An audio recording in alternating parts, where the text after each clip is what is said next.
Anthony, veía ahí mientras estabas afinando la guitarra y me pareció que era una guitarra muy indie la tuya. Sí, porque es Squire. Ajá. Pero luego eso me hizo reflexionar de a qué le llamamos o qué es el indie. Bueno, nosotros somos Bonino y Anthony y esto es Buscando la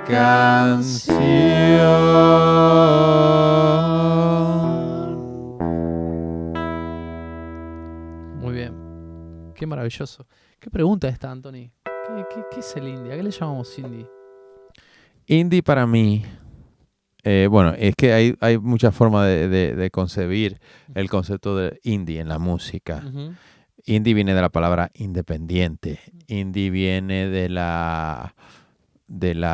no hacer música a través de los medios tradicionales, quizás. Ujú.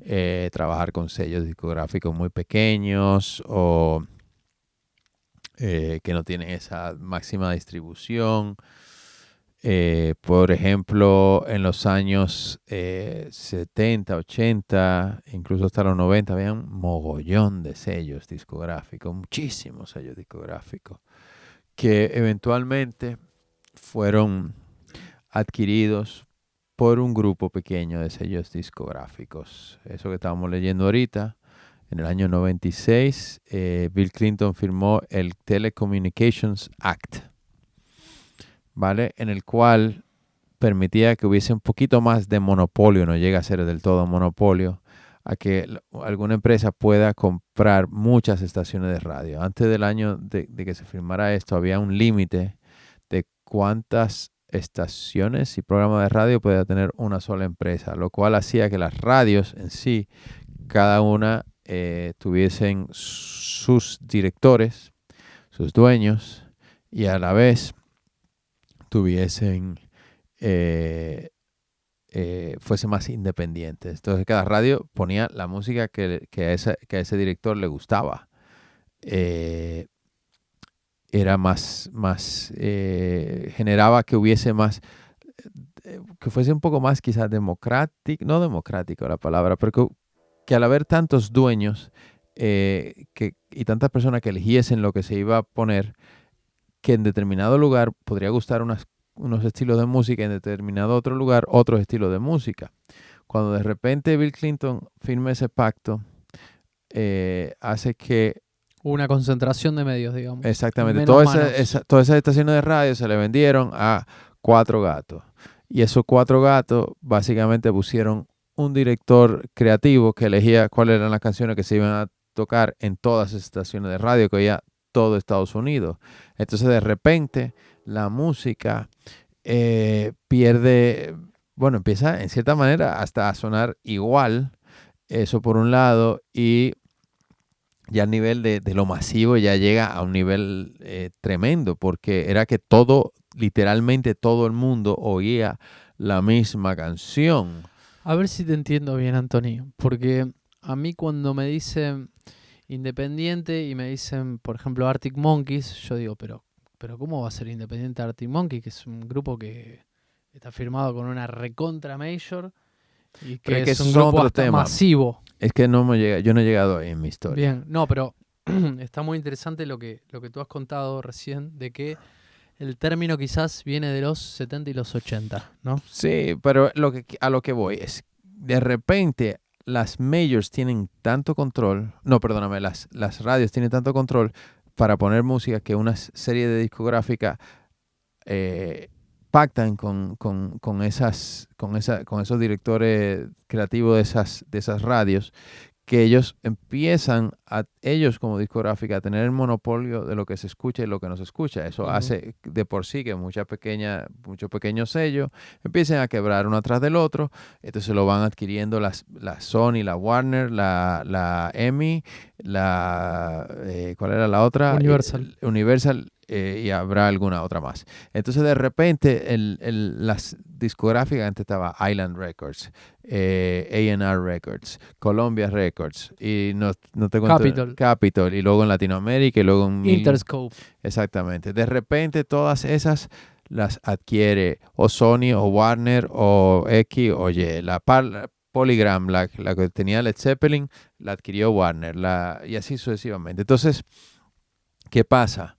Eso hace por un lado, que las músicas que se vuelven de moda se vuelven todavía más de moda, se homogeniza la música, eso por un lado, y por otro lado, hace que se acentúe las personas que quieren ir por medios alternativos. Entonces, en cierta forma, el hecho de que fuese tan masiva la música mainstream en ese momento genera un paralelismo y un surgimiento y una mayor importancia y un mayor peso para ese lado alternativo indie, porque antes de eso la música no era ni del todo mainstream ni del todo indie. Bueno, sí había cosas mainstream. Eran pero sellos más pequeños. Exactamente, pero podían sellos más pequeños conseguir resultados muy grandes con los artistas. Y yo cuando viví en Estados Unidos, en el año 98 a 2000, ya se hablaba, no, es an indie artist. Siempre ya venía con el is an indie artist. Y siempre hubo indie artist. Eso no es una Nirvana. Comenzó con Sub Pop Records, que era el sello de Beach House y de Soundgarden y de un sinnúmero de bandas. Y eso sí es un sello indie. Y todavía sigue siéndolo un sello indie. Entonces, ahora sí podemos entrar a tu pregunta. No, bien. Yo lo que te decía era que está excelente porque es muy importante hacer este recorrido histórico, ¿no? Sí. Hubo un hecho que marcó una super concentración de sellos, digamos. Correcto. En poquitos. Entonces, hubo una respuesta artística muy fuerte a esto que la llamamos indie, ¿no? Exacto, indiscutiblemente. ¿Qué grupos, estos grupos indie que vamos a decir, estaban firmados por sellos pequeños, qué grupos indies de los 90 recuerdas tú? Yo pienso en Wilco. Mira, Wilco es uno. Yo soy malísimo para los nombres, pero había Tori Amos, podría ser, indie.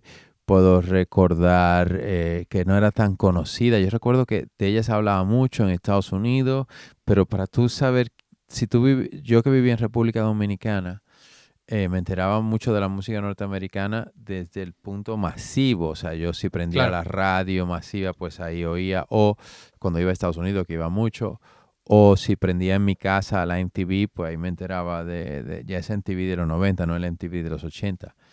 Entonces, si iba a Estados Unidos y me juntaba me acuerdo yo que fui un verano en el año 97 a un campamento de música. Ahí ya me empezaron a hablar de muchos músicos indie, incluso Fish podría ser un músico.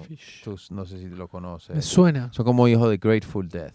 Ajá. Grateful Dead es una banda indie. Lo que pasa es que esa banda indie a nivel de concierto es masiva en la zona donde ellos son muy conocidas.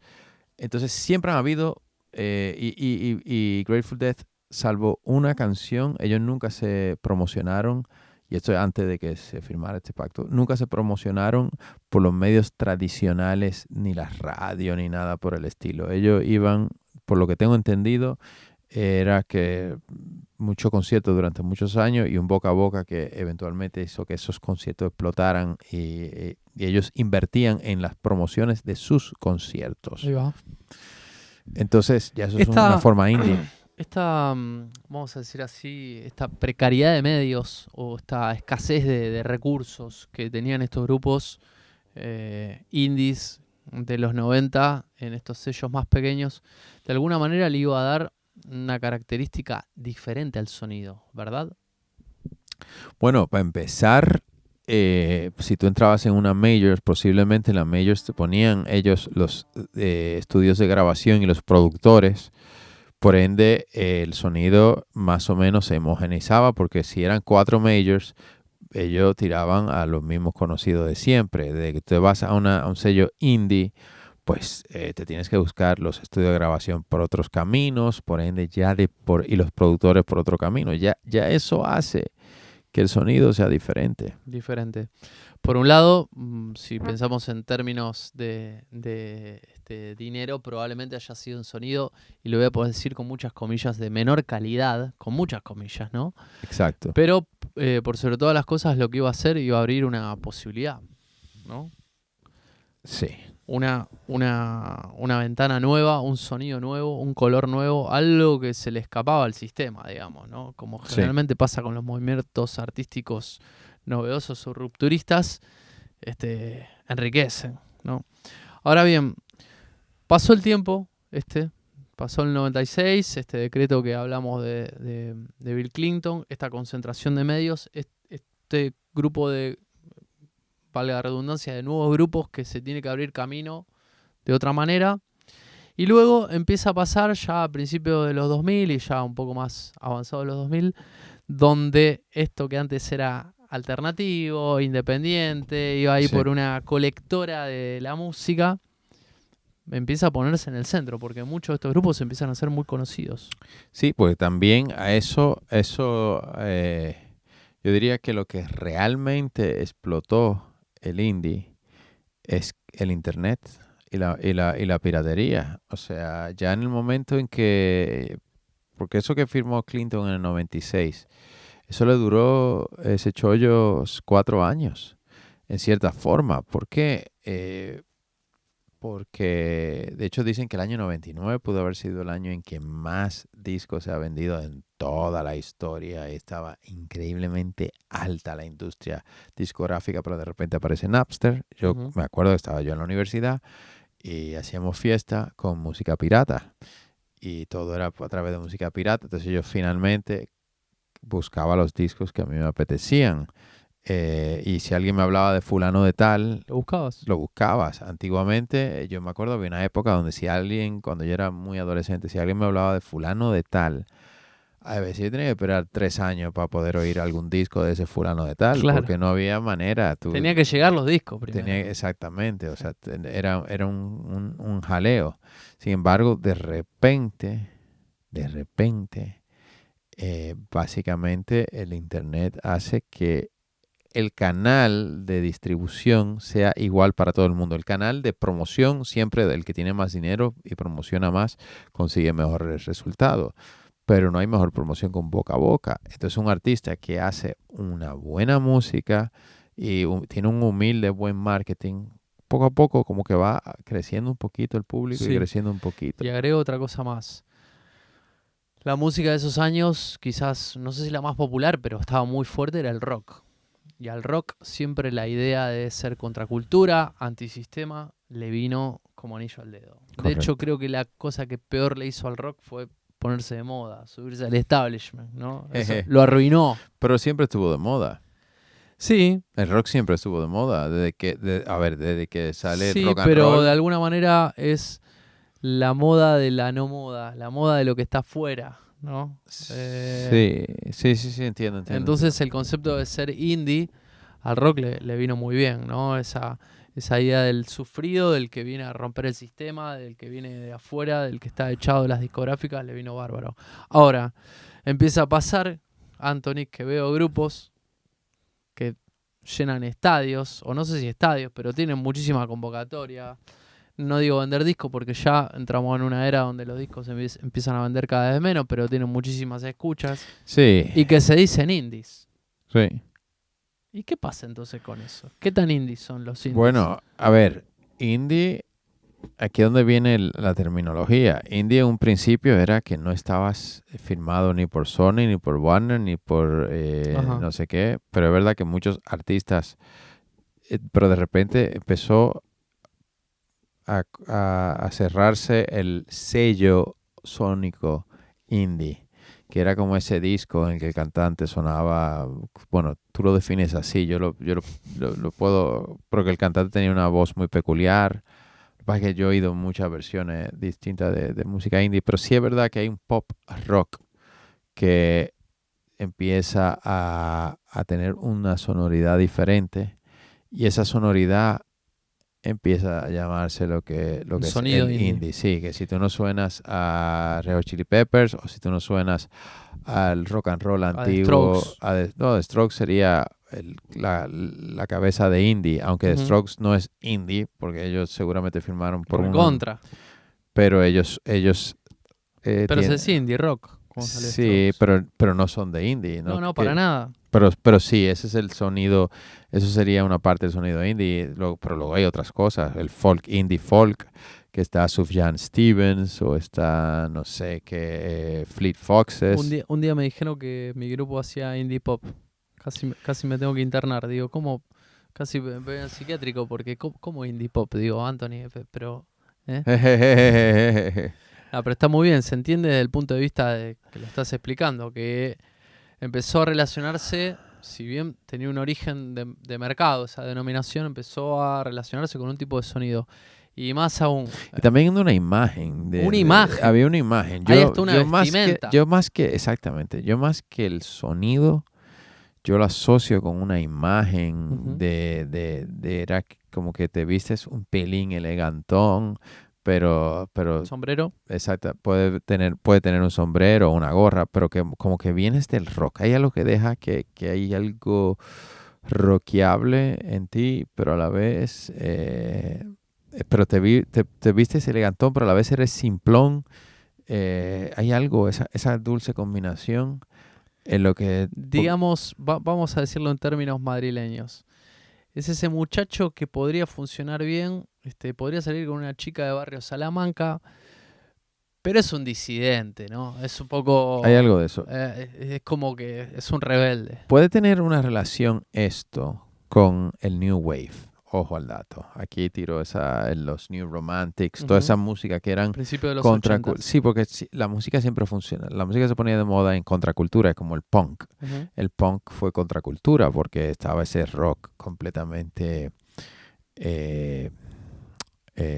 rock. Yo le llamo, aquí le dicen rock sinfónico, yo le llamo rock progresivo.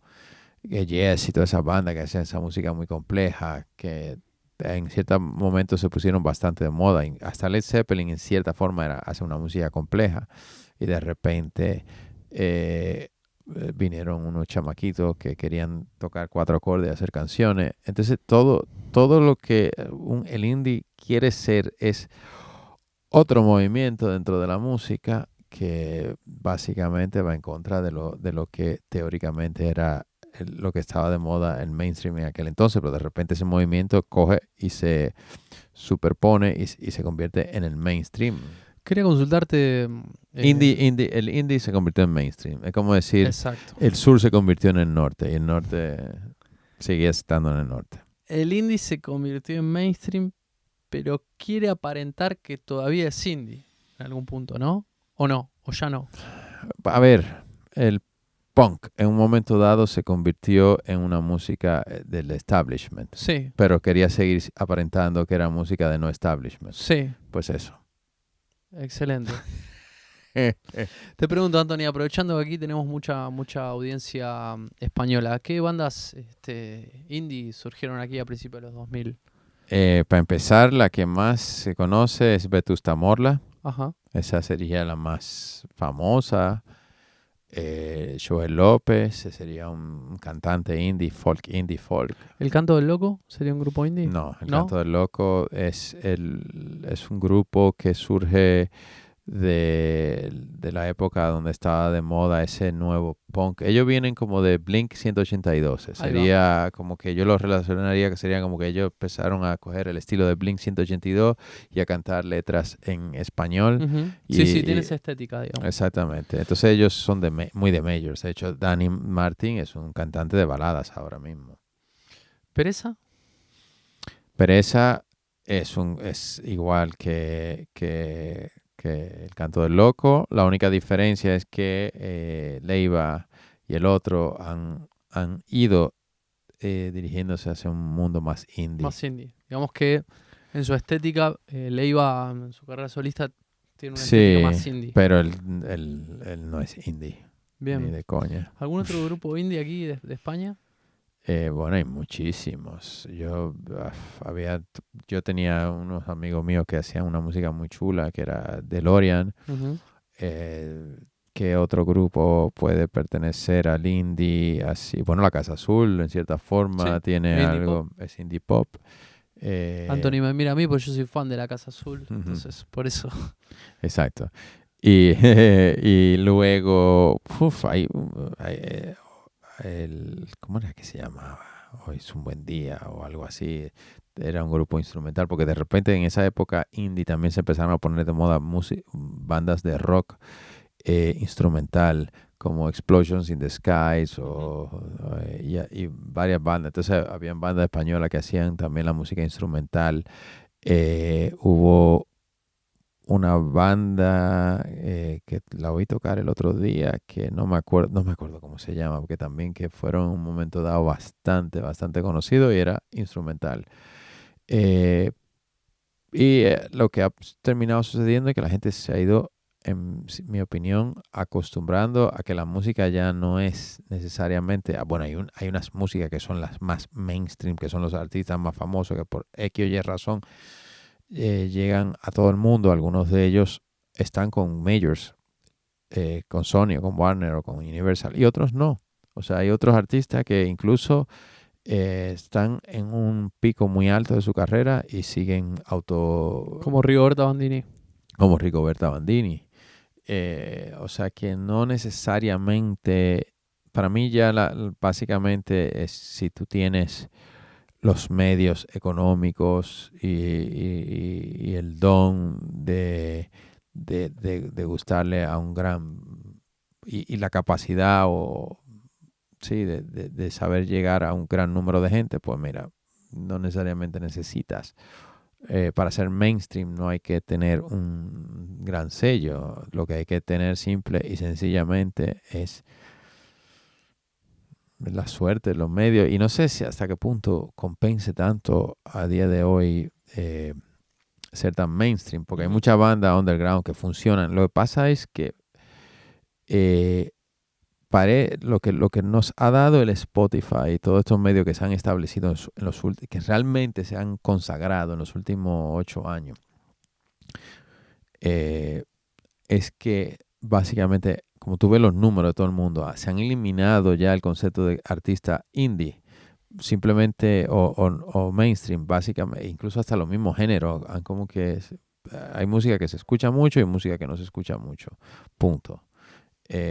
Por lo general la música que se escucha mucho entra dentro de los géneros más comerciales, que pueden ser del pop rock a la electrónica o el reggaetón o el trap o cosas así.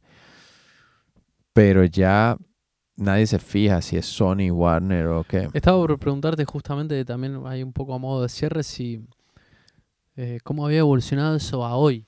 Porque hablamos de 70s, 80s, lo que pasó en los 90, lo que pasó a principios de los 2000. Y el otro día hablaba con un amigo que toca música para bodas y me dice, no, yo lo que hago tiene una estética indie, ¿no? Uh-huh. Así que, bueno, en algún punto ha quedado también como una estética, una cuestión hasta visual, digamos. Sí, ha quedado como una estética, una cuestión visual, pero realmente... No como un estilo de música. Sí, había también una terminología que había en aquella época que uno era, ¿cómo era la palabra que se utilizaba? Esto que se ponía en la barba. Hipster. Un hipster, eso ya nadie es un hipster. Caducó también. Caducó, pero volverá, porque era chulo, no tenía nada de feo. Y los pantaloncitos pitillos que se utilizaban en aquella época, todo este tipo de cosas. Pitillos ajustados eran de Burnings, Ronaldos y Lou Reed, dice la letra de la canción. Bueno, Anthony, creo que hemos dado un pantallazo de un poco lo que entendemos sobre esta temática. Exactamente. ¿Quiénes somos? Nosotros somos Bonino y Anthony y esto es Buscando la Canción.